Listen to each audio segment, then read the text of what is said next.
and welcome to Homeschool Quick Tips. I'm Dr. Georgia Purdom. This is Dr. Jennifer Rivera, and we are two moms with a lot of homeschool experience that also work here at Answers in Genesis as part of the team that helps develop the programs and resources for the Creation Museum and Ark Encounter. And so the purpose of this show is to help you know how to use those resources as well as all the Answers in Genesis has to offer in your homeschool. So today, joining us is Bryan Osborne. Hey guys. And he is a speaker, writer, and curriculum specialist for Answers in Genesis. And he is going to be talking to us about how to use Answers Bible curriculum in your homeschool. So take it away, Bryan. Yeah, well, there's a lot to squeeze in. First, thanks for having me. They do a great job on all the stuff, right? But yeah, so I do a lot of speaking. I also do a lot with the curriculum as well. Before joining Answers in Genesis, I was a teacher. I taught Bible history for 13 years in a public school system. And the way I taught it, chronologically, historically, kind of lines up really well with our curriculum. And I've seen the power of it firsthand for multiple years. And guys, this curriculum, there's nothing else like it on the market, truly, all right? And so, as we often say as a ministry, we're all about equipping Christians to defend their faith, right? To stand on God's word, to proclaim the gospel effectively. And Ken and I often steal from him and borrow this and say this. We have said again and again, this really is our ultimate response to the attack on God's word today. This is one of the best ways to equip yourself and your kids to know what they believe and why, and to defend the faith in a powerful way. So love this stuff. It's powerful, and I think it'd be really helpful to you. So jumping in, what is it? Answers Bible curriculum. It is our Bible curriculum. Imagine that. Makes sense, right? It works out pretty well. And so, what it does, it goes through the Bible chronologically, does apologetics, and teaches biblical authority in a nutshell. Now, it just recently won 3 different awards from Teach Them Diligently for Best Bible Curriculum and Worldview Curriculum. And this is voted on by parents. Right. So that's kind of awesome to see that people are just using it and they're being equipped by it. So we have that as well. And there are just 7 key concepts that drive the curriculum. I'll summarize them quickly. There's so much more online on our website, answersbiblecurriculum.com. You can find it there.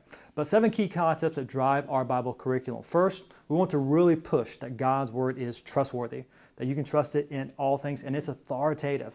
From Genesis to Revelation, you can trust all that it says about history, morality, salvation is the authority in all issues. Also, as we're doing that, as we're standing on God's word, we want to equip the people, the kids going through this, and adults if you're doing it in a different setting, that you use God's word as your ultimate authority. The best commentary on the Bible is the Bible. And you read the text in context. And when you do that, you can defend your faith and God answers to all sorts of questions. And so that's one of the main driving concepts. Another big concept is going to be this, that God is the focus. Now, some people might say, well, duh, right? Amazing, right? And look at that. But what we mean is so often, even in many Bible curriculums, the focus really isn't God. Right. How many times have we heard about Daniel and the lion's den? I was just thinking that. How to be a Daniel. How to be a Daniel, exactly. And so not that it's bad to learn from Daniel, but what's the main point of that historical account? Right. It's God's faithfulness and what God is doing throughout history to bring about salvation for people. We want to keep that big picture perspective. And so we're going to focus on what God is doing, focus on His attributes that are on display in those particular accounts. And so we're going to do that because really the Bible is about God, newsflash, right? And then also because I love this principle here, beholding is becoming. We want to behold God, to see God. And as we see Him and see Him at work, we become more like Him, molded into the image of Christ. So that's a really key focus of the curriculum. And then another big part, and this is really huge on so many levels, it is chronological. It teaches the Bible as real history. So important. Oh, so important. It's amazing. As I taught for 13 years in a classroom setting, I taught through the Bible chronologically. And the thing is, when you teach it chronologically, when you see the people and the events in their proper order, the whole thing makes sense. It makes sense. It just makes so much more sense, right? It's so powerful, helps us to really understand God's word. And so we're going to go through it chronologically. And it helps them see the big picture of all of history. And we have to say this in the curriculum, and I say it often, because all of history is His story. And when you go through the Bible chronologically, you will see that really played out. Which goes into our next key concept, and get so much more online. It's going to be this. We're going to focus on God's redemptive plan throughout history. Truly, that history and the Bible as a whole, it's one book with one meta-narrative. It's all about Christ, which sounds like a good Sunday school answer, and it is, right? But it's true. But it's true. It's absolutely true. And so we want to show you how from beginning to end, this is all pointing to Christ. The Old Testament points to Christ. The New Testament points back to Christ. Revelation, he's coming again. It's all about Jesus. And so we're going to really focus on that. And here's the thing when you do that. When you focus on this unity of the Bible, it is so supernatural how all of the Bible that's written over 1,500 years by multiple authors in different time frames from different backgrounds, they're focused on one thing. It shows that God is the ultimate author behind all of it. Yeah. It really unveils the supernatural nature of the Word of God on a particular level. So we love focusing on that. So that's going to be a key concept going through. And then, of course, we have apologetics, all right? We are answers in Genesis. We're about the answers, right? And so we got tons of apologetics. And I like to word it like this. These apologetics, I would say, are real-world apologetics. It's not just the answers themselves, but we give you questions you're likely to hear. It's in the curriculum. You know, what if you hear on the media about that, love is love, and that, same-sex couples should be allowed to marry because love is love? Who hasn't heard that? Right. How do you respond as a Christian? We give good answers biblically on that issue as we go through the curriculum. Or what about evolution in millions of years? You see a sign in a zoo, in a museum. How do you combat that? Or you're talking to an atheist friend who says evolution disproves the Bible, or there can't be any supernatural events. How do we respond to that? So really good answers to all that, issues of different religions, et cetera, et cetera. They're really powerful, they're really understandable, and they're really usable. And so, again, the heartbeat of our ministry is to equip believers to stand on the foundation to give these answers so they don't fall away and proclaim the gospel effectively. And I tell you, we do it in a powerful way in the curriculum. I really do. It's so amazing. And then, of course, after you get these answers, applying it to your life application. Every good curriculum is going to have that. Right. And by the way, it's age appropriate. There are 6 different age levels of this curriculum, so we do it appropriately for the right age level. And so you'll see it in so many different ways. And then how we use all these answers to proclaim the answer, Jesus Christ, because we recognize ultimately what we're about here is sharing the gospel, right? And that's the main point of all of this, how we use it to get to that practical application. And then it is synchronized through all different age groups, which is important for a homeschooling setting. We'll get that here in a moment. But basically, it's going to be the same material, no matter the age group, but age appropriate in length and in content. So same stuff, but we're going to pick and choose what we share about that stuff depending on the age group to be appropriate for that content. And that's going to be important for homeschooling in particular. I'll come back to that here in a moment. And just really quickly, some of the features, and you guys chime in, I know I'm talking fast to try to squeeze it all in a short amount of time. Yeah. But some of the main features, maybe we can pause and take a breath and kind of talk about this in a bit more detail. But again, it's available in 6 different age groups from pre-K through adult. And so you have pre-K through first, second and third, fourth and fifth, middle school, high school, and adult age appropriate in each content. And it is synchronized. Here's why that is so important in the homeschooling setting. Most likely, if you're a homeschooler, you have more than one kid. Probably, a lot. But anyway, that's good. And so anyway, how do you buy this curriculum for that particular setting? You can't buy, 5 different curriculum sets. That's way too expensive. What we really encourage you to do is pick about a middle curriculum for the age group and teach up or down from there. And you guys know the content is so well done and it's so meaty that you can teach up from a lower age group on the curriculum, no problem at all. And of course, you can use your older kids to teach the younger kids, right, which is a powerful teaching tool as well. And so pick 1 or 2 in the middle of the age groups of your family, get those, and then teach everybody from that. And so going from there, we'd say this, there are tons of activities for the younger kids. And with the newer edition of ABC curriculum, we've added tons of activities, hands-on activities, crafts, and to really engage the younger age groups. And they've done a phenomenal job, the writers have, in incorporating those things, review games, all that kind of great stuff. And I know what I just want to say about the activities having use of curriculum is you can pick and choose which ones are best suited for the children you're teaching. You have a choice. There's a variety of activities. And so you can really pick, there's some that are going to require them to move around. Right. And just require simple things that you have at home. And then there's some just coloring sheets or other types of, written activities. So you really have a nice variety in this curriculum. That's a great point. I'm glad you added that in there because it is so true. And I know talking to the writers on this, they worked really hard to have that in there, right? Sure. We knew we needed it and we added it in. So praise God for that. And then there are 200 lessons in total. Now, we developed this first and foremost as a Sunday school curriculum. So it's a 4-year Sunday school curriculum. We're going through it 1 week at a time, 1 lesson per week. But it's easily adaptable to a homeschooling setting. All right, and you really use 2 different major methods to get to that homeschooling setting, by the way. It is available in ESV or KJV, if you have preference there. But 2 main methods to incorporate this in a homeschooling setting. First, you can cover one lesson per week. And a lot of people do this. It's very easy. It's very flexible.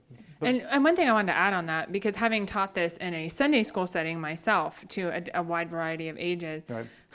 there is so much in there. Yes. Like you might think, one lesson a week, really? No, that's just that. Yeah. There is so much in there that I know for me, like teaching it in a Sunday school setting, I only had 1 hour, one day a week, and it was really challenging to do everything I wanted to do in that hour. So don't let that put you off, because seriously, you can fill an entire week with one lesson. Well, a little background to the writing of the curriculum. Actually, they wrote it to fill a classroom time frame of either roughly 30 minutes if you do a shortened version to an hour and 15 to hour and a half if you have a long setting. And so they give you an abundance of material to kind of pick and choose from. And so you're exactly right. There's so much you can really cover. And so you can break it up however you want. You can do the content on one day and do an activity on another. Break up the content. You know, typically that's multiple passages you're looking at. One passage on one day and the content related to that in another day. Break up the activities, coloring one day, hands-on craft the other day. Lots of choices there, which as homeschoolers, we know we love flexibility. We're homeschooling as well in my family, so we love that flexibility. So it's wonderful for that. And so you can do that. It's a great way to do it. Method 2, and there are other ones too, but these are 2 basic ones. Method 2 is you can drive this home and teach one lesson per day, right? Which is a lot, right? That's heavy. But, you know, depending on your context, depending on the kids you're engaging, kind of where they're at, what age group you're dealing with, and how you're covering the material, you can do this. Totally up to you, but the way you would do this is there are 200 total lessons in the curriculum, but 20 of those are review lessons. So you take those out. If you're doing it all in 1 year, don't really need those. Then you've got 180, which are the days of a school year, roughly. Kudos to anyone who does that. That would be intense, all right? It is plausible. So you can do it that way. And then, or you can do something in between. Do it, you know, a couple lessons per week, which is the great flexibility of homeschooling again. And there are tons of resources that come with each kit. So you see here, you got the teacher guide. We got a kit here with us. You guys know what these look like. Teacher guides are really well done, teacher friendly. And by the way, you can, depending on the age group, the kids could walk themselves through it for the older age groups, or for if you're going to teach it yourself. The teacher guides are incredibly friendly. All right, it's kind of a say-ask format or ask-say format. And so it kind of gives you a whole script to go through the lesson itself. There are PowerPoints that come with each lesson. There are posters that come. You can't quite see them in there, but posters. There are classroom posters, lesson theme posters for each unit. I mean, there's so much in here. And then on top of that, you actually have tons of resources online. You can go online and find tons of videos that supplement each lesson, or some of the lessons, not each one, but many of the lessons. Featuring Bryan. Which I apologize in advance, but they're there, all right? So you can check some of those out. And so we have those online. And of course, for the younger kids, for the pre-K through first, we have a great book like this to teach from. It's actually over there. We have a... And so you can go through, and if you look inside, it's actually got the pictures on one side, which is really fun. Kids love seeing the pictures. And then as you hold it, the back side facing you as the teacher are all the notes. Oh, nice. So you can kind of teach, you're looking at the notes, you teach through it, they're seeing the picture. It's really engaging, and the kids do love that. I did mention the PowerPoints earlier in each lesson, and you can walk through those yourself as a teacher or have the kids walk through them if you want to do something like that in your classroom setting, in your homeschool setting. Tons of great stuff. I mentioned the multimedia earlier, the classroom posters, attributes of God posters, so many good things that go with it. And for the younger kids, we have Justin and Jesse stories. And that's kind of the application part. Right. So for those younger age groups, how do you give them application at that age? Right. Give them a good story that shows that whatever attribute in action. And so it does that in a really good way. Kids love these. My son, who's 6, loves these, right? And so, yeah, they're really engaging. Take-home sheets, so And forth. I think too, you know, like one of the things, if you're using this in a homeschool setting and you think, okay, so I went through this with my, let's say you used it for 2nd and 3rd grade and you went through all the lessons, okay. It's okay to repeat it then for 4th and 5th grade, because the thing is they're going to be learning it at a different level now. So maybe you want to move up in the curriculum to that higher level or something. So the idea is that you would keep cycling with this, even in a Sunday school setting, every 4 years, because if you learn this as a 1st grader, well, you're going to see it in a totally new light as a 5th grader. And so that's the idea of it. So you can keep reusing it. Absolutely. That's a great point, because we know repetition is the mother of memory, right? And it's so needed. And again, the content gets so much deeper as you get older. Yeah. And by the way, bouncing off that, if you do the slower method, which most people do, if you do the slower method, so you're going to cover, a quarter of the curriculum in a year. Then you're moving up to the next year for the age group for your kids. As they get older, you can buy the next age group up if you want and still be the same point content-wise at the next level for them. True. So it's very helpful, very flexible in that light as well. There are memory verses to go with it. Now, again, Sunday schools do a lot of this, but this is great for homeschooling too, storing God's word in our hearts. We have songs for the kids, and we know as adults we'll learn these songs too. They'll help us, they'll get stuck in our heads, but they're there and they're well done. They really are well done. And then tons of downloadable resources as well to add just spice to the curriculum, really make it just pop to the kids and for anybody, honestly. Tons of online resources you can find on the website. And so that's a short breeze through, as fast as I can go, right, without spending too much time. You can go to our website, answersingenesis.org, and just type in Answers Bible Curriculum on the search engine. You'll find a whole webpage devoted to it. I did a series of 4 videos, around 8 minutes long each, to give you more detail, to summarize ABC curriculum on that particular website. Or go to answersbiblecurriculum.com. Answersbiblecurriculum.com will take you straight there. Tons of great stuff, tips to help anybody learn the material, to teach it in a homeschooling setting, whatever. It's really well done. The website's really well done. Yeah. And I think one of the things too that has always been frustrating to me as a parent when I would go to like homeschool conferences and things is finding good Bible curriculum, because literally that is the thing that I would struggle with the most, because typically I would every time I would pick something up, I'd look at Genesis first. What do they say about Genesis? Because that will literally eliminate, sadly, 90% of the curriculum It's that a barometer. You pick up. It really is. And absolutely. so, because they don't teach it as history, and they teach it as just a bunch of stories. So I know I'm really thankful that we have this curriculum available, and that can be used in so many different settings because it's solid. Like I say, it's God-focused.